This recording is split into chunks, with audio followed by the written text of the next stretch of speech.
कल्पना कीजिए, आधी रात का समय, चारों ओर गहरा अंधकार, मथुरा की एक कारागार में कैद देवकी और वसुदेव, और उसी क्षण इस धरती पर प्रकट होते हैं स्वयं भगवान श्री कृष्ण। आखिर उस रात ऐसा क्या हुआ था जिसने पूरे संसार का इतिहास बदल दिया? वास्तव में एक ऐसा प्रश्न है जो सदियों से भक्तों और ज्ञानियों दोनों को ही रोमांचित करता आया है। बिल्कुल। तो आज के इस गहन अध्ययन में हम एसी भक्ति वेदांता स्वामी प्रभुपाद जी की प्रसिद्ध पुस्तक Krishna the supreme personality of godhead के तीसरे अध्याय पर चर्चा कर रहे हैं। जी। हमारा उद्देश्य सिर्फ किसी कहानी को दोहराना नहीं है, बल्कि उस रात घटे चमत्कारों के पीछे छिपे गहरे आध्यात्मिक और दार्शनिक रहस्यों को समझना है। हाँ, और ये शुरुआत में ही स्पष्ट करना बहुत जरूरी है कि ये कोई साधारण ऐतिहासिक घटना नहीं है। यह एक अत्यंत दिव्य कथा है। ग्रंथों में स्पष्ट रूप से उल्लेख है कि इस कथा का श्रवण करने मात्र से हृदय की अशुद्धियां दूर हो जाती हैं। सही कहा। तो चलिए उस रात की पृष्ठभूमि से ही शुरुआत करते हैं। मथुरा का वो कारागार कोई साधारण जेल तो थी नहीं। बिल्कुल नहीं, वो राजा कंस के क्रूर आतंक का केंद्र थी। कंस ने अपनी ही बहन देवकी और उनके पति वसुदेव को वहां बंदी बनाया हुआ था। भविष्यवाणी हो चुकी थी कि देवकी का 8वां पुत्र ही कंस का वध करेगा। तो वो तनाव, मृत्यु का वो भय, मतलब कारागार की हवा में महसूस किया जा सकता था। वो एक अत्यंत भयानक परिस्थिति थी, लेकिन यहीं पर भगवत गीता एक बहुत ही अलग दार्शनिक दृष्टिकोण सामने रखती है, जिसे समझना इस चर्चा का मूल आधार है। वो दृष्टिकोण क्या है? देखिए, जब किसी साधारण मनुष्य का जन्म होता है तो वो उसके पिछले कर्मों के अधीन होता है। प्रकृति के नियम उसे एक विशेष शरीर धारण करने के लिए विवश करते हैं। ये एक तरह का बंधन है जी। लेकिन जब स्वयं परमेश्वर के प्रकटीकरण की बात आती है तो वे कर्मों के किसी नियम या भौतिक प्रकृति के अधीन नहीं होते। उनका जन्म उनकी अपनी स्वतंत्र इच्छा, जिसे हम स्वीट प्लेजर कह सकते हैं, उससे होता है।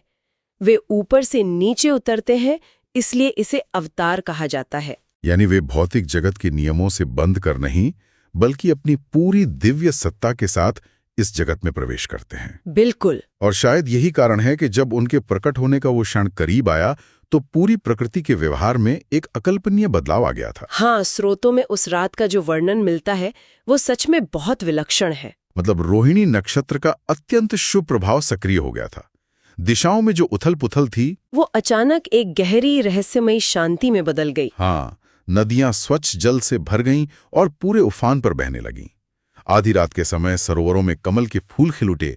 ये प्रकृति द्वारा अपने स्वामी के स्वागत का अद्भुत दृश्य था। और ये उल्लास केवल जल और आकाश तक ही सीमित नहीं था। वनस्पति और जीव जंतुओं में भी एक विशेष चेतना जागृत हो गई थी। पक्षियों ने असमय ही मधुर स्वर में चहचहाना शुरू कर दिया। आधी रात को पक्षियों का गान। जी, और मोर भी इस दिव्य ऊर्जा को महसूस कर अपनी खुशी रोक नहीं पाए और आनंद में नाचने लगे। अचरज की बात है, लेकिन इसी प्राकृतिक बदलाव के साथ मानव समाज में भी एक मनोवैज्ञानिक बदलाव देखा गया।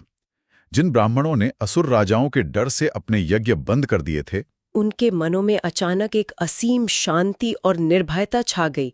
उन्होंने खुशी खुशी अपनी यज्ञ की अग्नि प्रज्वलित कर दी। सही कहा। और इसी खगोलीय घटनाक्रम में एक बहुत ही गहरा विरोधाभास या कहें एक पैराडॉक्स सामने आता है। वो भाद्रपद महीने के कृष्ण पक्ष की अष्टमी की रात थी, यानी चंद्रमा के घटने का समय और घोर अंधकार। बिल्कुल। लेकिन स्रोत वर्णन करते हैं कि भगवान विष्णु का प्रकटीकरण ऐसा था जैसे पूर्व दिशा में कोई पूर्ण चंद्रमा उगाया हो। एक अंधेरी रात में पूर्ण चंद्रमा। ये केवल कोई साहित्यिक अतिशयोक्ति नहीं है, इसके पीछे एक बहुत ही गहरा वंशावली रहस्य छिपा है। वो कैसे? भगवान श्री कृष्ण ने चंद्र वंश में जन्म लिया था। इस वंश के आदि पुरुष स्वयं चंद्रमा माने जाते हैं। तो जब चंद्रमा ने यह अनुभव किया कि स्वयं परमेश्वर उनके ही वंश में अवतरित हो रहे हैं, तो उनका हर्ष अपनी सीमाएं पार कर गया होगा। जी हाँ, उस अंधेरी रात की प्राकृतिक बाध्यता के बावजूद चंद्रमा अपने चरम आनंद के कारण पूर्ण चंद्रमा की तरह चमकने लगे। ये सिद्ध करता है कि ईश्वर की उपस्थिति में भौतिक प्रकृति के साधारण नियम भी बदल जाते हैं। ये बहुत ही सुंदर रूपक है। और इसके बाद जो प्रकटीकरण हुआ वो किसी साधारण शिशु का नहीं था। जिस दृश्य की उम्मीद एक कारागार में की जाती है, एक बेबस रोता हुआ नवजात, वहां तो कुछ और ही घटित हो रहा था। बिल्कुल। ग्रंथों के अनुसार वसुदेव ने अपनी आंखों के सामने साक्षात एक चतुर्भुज रूप के दर्शन किए। वह बालक 4 हाथों वाला था और अद्भुत अलौकिक तेज से युक्त था। उन 4 हाथों में भगवान विष्णु के शाश्वत प्रतीक थे, शंख, चक्र, गदा और पद्म। वक्षस्थल पर श्रीवत्स का चिन्ह था। श्रीवत्स, जिसे साक्षात देवी लक्ष्मी या परम ऐश्वर्य का प्रतीक माना जाता है, और उनके गले में संपूर्ण ब्रह्मांड की सबसे मूल्यवान कौस्तुभ मणि चमक रही थी। पीले रंग के रेशमी वस्त्र, सिर पर वैदूर्य मणि से जड़ा हुआ मुकुट, ये रूप ये स्थापित करने के लिए था कि जो इस कारागार में आया है वो ब्रह्मांड का नियंता है। सत्य है। और वसुदेव जी की तत्कालीन स्थिति और उनकी इस प्रतिक्रिया को समझना यहाँ बहुत महत्वपूर्ण है। हाँ, एक और वो कालकूटरी में कैद हैं, हाथों और पैरों में भारी लोहे की बेड़ियां हैं और मृत्यु का साया हर पल मंडरा रहा है। लेकिन दूसरी ओर अपने सामने भगवान के इस रूप को देखकर वे इतने आश्चर्यचकित और आनंदित हुए कि उन्होंने मानसिक रूप से ब्राह्मणों को 10,000 गायों का दान कर दिया। ये अद्भुत है। शरीर बेड़ियों में जकड़ा हुआ था, भौतिक रूप से उनके पास कुछ भी नहीं था, लेकिन उनका मन असीम खुशी से भर चुका था। ये बहुत बड़ा मनोवैज्ञानिक संदेश है कि वास्तविक स्वतंत्रता शरीर की नहीं, चेतना की होती है। बिल्कुल। वसुदेव जी तुरंत समझ गए कि ये कोई साधारण बालक नहीं है। उन्होंने जो स्तुति शुरू की वो उपनिषदों के ज्ञान का सार है। उन्होंने ब्रह्मांड और शरीर का एक बहुत ही गहरा दार्शनिक उदाहरण दिया। हाँ, माइक्रोकॉज़म और मैक्रोकॉज़म वाला उदाहरण। वसुदेव जी ने कहा कि जिस प्रकार इस ब्रह्मांड के 5 भौतिक तत्व पृथ्वी, जल, अग्नि, वायु और आकाश बाहर भी फैले हुए हैं और हर जीव के शरीर के अंदर भी मौजूद हैं, ठीक उसी प्रकार परमेश्वर देवकी के गर्भ में एक सीमित रूप में दिखाई दे रहे हैं, लेकिन वास्तव में वे इस पूरे ब्रह्मांड के कण-कण में भी व्याप्त हैं। इस सिद्धांत को समझना आध्यात्मिक दृष्टि से अत्यंत महत्वपूर्ण है। ईश्वर किसी स्थान विशेष में कैद नहीं होते। इसके बाद माता देवकी की प्रार्थना सामने आती है, जो ज्ञान और वात्सल्य का एक अद्भुत मिश्रण है। देवकी जी ने भी भगवान को महाविष्णु के रूप में पहचाना, जो सृष्टि के अंत में सब कुछ समेट लेते हैं। लेकिन इस सारे दार्शनिक ज्ञान के बावजूद माता का हृदय तो आखिर माता का ही होता है। जी, इतने उच्च सत्य को जानने के बाद भी उन्हें तुरंत कंस का डर सताने लगा। ये वात्सल्य रस का सर्वोत्कृष्ट उदाहरण है। हाँ, उन्होंने अत्यंत भावुक होकर आग्रह किया कि वे अपने इस चतुर्भुज रूप को छुपा लें। वे नहीं चाहती थी कि कंस को किसी भी तरह से पता चले कि परमेश्वर उनके यहाँ आ गए हैं, क्योंकि कंस ने उनके पिछले 7 पुत्रों की निर्दयता से हत्या की थी। देवकी जी की विनती पर ईश्वर अपनी सर्वशक्तिमत्ता को किनारे रखकर भक्त के प्रेम के अधीन हो जाते हैं। इस प्रार्थना के बाद जो संवाद होता है वो रहस्य के कई गहरे पर्दे उठाता है। भगवान कृष्ण माता देवकी और वसुदेव को उनके पिछले जन्मों की याद दिलाते हैं। ये बताने का प्रयास था कि ईश्वर और भक्त का संबंध जन्म जन्मांतर का होता है।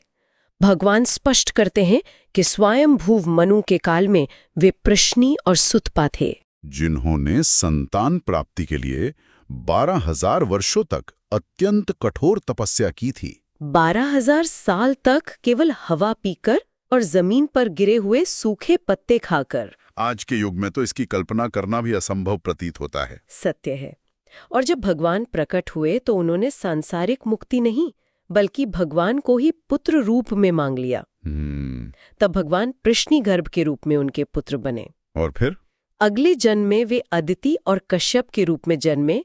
तब भगवान उपेंद्र या वामन देव के रूप में आए। और अब इस तीसरे जन्म में वे देवकी और वसुदेव के पुत्र कृष्ण के रूप में आए हैं। भगवान ने यह भी स्पष्ट किया कि उन्होंने कारागार में अपना चतुर्भुज रूप इसलिए दिखाया ताकि उन्हें पूर्ण विश्वास हो जाए कि वही परमेश्वर पुनः पधारे हैं। ये विश्वास दिलाना आवश्यक था, क्योंकि इसके बाद भगवान को जो निर्देश देना था उसके लिए पूर्ण समर्पण की आवश्यकता थी। बिल्कुल। भगवान ने वसुदेव जी को आदेश दिया कि वे उन्हें तुरंत मथुरा से गोकुल ले जाएं और वहां यशोदा के घर जन्मी नवजात पुत्री से बदल दें। ये निर्देश देते ही वे एक साधारण शिशु में परिवर्तित हो गए। और यहीं से शुरू होती है चमत्कारों से भरे वो अद्भुत यात्रा। जैसे ही भगवान का आदेश मिला, पृष्ठभूमि में योग माया सक्रिय हो जाती हैं। जो यशोदा जी के यहाँ जन्मी थीं। योगमाया के प्रभाव से कारागार के वो पहरेदार जो कंस के डर से अत्यंत सतर्क थे, अचानक एक गहरी नींद में सो गए। और लोहे की भारी जंजीरों से बंधे जेल के बड़े बड़े दरवाजे, जिन पर भयंकर ताले लगे थे, बिना किसी चाबी के अपने आप खुल गए। इस यात्रा का प्रतीकात्मक महत्व बहुत प्रेरणादायक है। बाहर घोर अंधकार था, आसमान बादलों से ढका हुआ था। लेकिन जब वसुदेव जी ने शिशु कृष्ण को अपनी गोद में उठाया और बाहर कदम रखा, तो उन्हें सब कुछ सूर्य के प्रकाश की तरह स्पष्ट दिखाई दे रहा था। जहां कृष्ण मौजूद है, वहां अज्ञान का अंधकार टिक ही नहीं सकता। लेकिन बाहरी चुनौतियां खत्म नहीं हुई थी। मूसलाधार बारिश हो रही थी, बिजलियां कड़क रही थीं। ऐसे में शिशु कृष्ण को बचाने के लिए भगवान शेषनाग प्रकट हुए। उन्होंने अपने विशाल फनों को छाते की तरह फैलाकर उन्हें तूफानी बारिश से बचाया। सबसे बड़ी बाधा तो अभी सामने खड़ी थी, उफनती हुई यमुना नदी। लेकिन यहाँ प्रकृति ने अपने स्वामी को पहचान लिया। जैसे त्रेता युग में विशाल समुद्र ने भगवान राम को मार्ग दिया था, वैसे ही यमुना शांत हो गई। जल का स्तर नीचे चला गया और वसुदेव जी गोकुल पहुंच गए। वहां का दृश्य भी योग माया के नियंत्रण में था। माता यशोदा प्रसव की पीड़ा के कारण इतनी गहरी नींद में थी कि उन्हें पता ही नहीं चला कि उन्हें बेटा हुआ है या बेटी। वसुदेव जी ने पूरी सावधानी से शिशुओं की अदला बदली की। अपने पुत्र कृष्ण को वहां सुलाकर उस नवजात कन्या को लेकर वापस मथुरा चल दिए। उसी उफनती नदी को पार करते हुए वापस कारागार में आए। उन्होंने उस कन्या को देवकी की गोद में रखा और सबसे आश्चर्यजनक बात, खुद को वापस उन लोहे की बेड़ियों में बांध लिया। और जैसे ही उन्होंने ऐसा किया, जेल के सारे दरवाजे वापस पहले की तरह बंद हो गए। ये घटना साबित करती है कि ईश्वर का निर्देश मानने वाला व्यक्ति स्वेच्छा से कष्टों को भी स्वीकार कर लेता है। सब कुछ पहले जैसा दिखने लगा था, लेकिन दुनिया हमेशा के लिए बदल चुकी थी। तो इस संपूर्ण विस्तृत कथा का निष्कर्ष क्या निकाला जा सकता है? कृष्ण के जन्म का ये उत्सव पूरी दुनिया में इतने उत्साह से क्यों मनाया जाता है? इस कथा का सबसे बड़ा निष्कर्ष ये है कि भौतिक प्रकृति, उसके नियम या परिस्थितियां भगवान को नहीं बांध सकती। वे माया के अधीन नहीं हैं। जी। लेकिन साथ ही ये कथा स्थापित करती है कि जो परमेश्वर किसी लौकिक बंधन में नहीं बंधता, वो अपने भक्तों के निस्वार्थ प्रेम के अधीन होकर एक असहाय शिशु का रूप धारण कर लेता है। अद्भुत। इस पूरी घटना से एक और अत्यंत शक्तिशाली और विचारणीय बात निकलकर सामने आती है। वो क्या?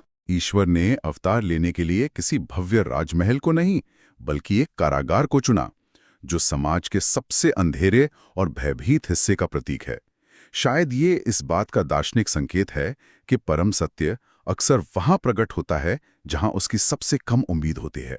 मथुरा की वो जेल सिर्फ ईंट और लोहे की नहीं थी, बल्कि वो मानव मन के डर और भौतिक बंधनों का प्रतीक थी। ये एक बहुत ही सुंदर दृष्टिकोण है। जब स्वयं भगवान जीवन में प्रवेश करते हैं, तो चाहे परिस्थितियां कितनी भी असंभव क्यों न लगें, सारे ताले अपने आप खुल जाते हैं और उफनती नदियां भी रास्ता दे देती हैं। क्या हम अपने जीवन की बाधाओं को इसी दृष्टि से देख सकते हैं? बिल्कुल। लेकिन मथुरा की उस जेल में अभी सवेरा होना बाकी है।